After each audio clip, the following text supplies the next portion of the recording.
আমাকে আর দিদিকে কেমন লাগছে অবশ্যই আমাকে কমেন্ট করে জানিও কিন্তু। আর ওদিক থেকে দাদা ডাকছিল আমাদের, দাদাই দিয়ে ডাকছিল কি রে আয় তোরা কী করছিস। তো যাই হোক, তো তারপর আমরা আবার বেরিয়ে পড়ি। তো তখন আমরা জানতাম না যে আমরা কোথায় যাব। তো তারপর একটা ব্রিজ দেখতে পাই সামনে, খুব সুন্দর হাওয়া দিচ্ছিল। তো তারপর আমরা সেখানেই দাঁড়ালাম। পাশে একটা মন্দিরও ছিল খুব সুন্দর।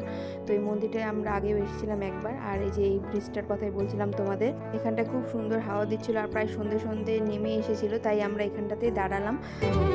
তুমি বৃষ্টি চেয়েছো বলে কত মেঘের ভেঙেছি মন, আমি নিজের বলতে তোমায় চেয়েছি।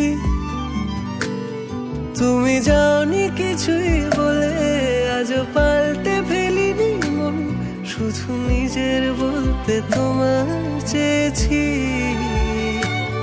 তুমি জানতেই পারো না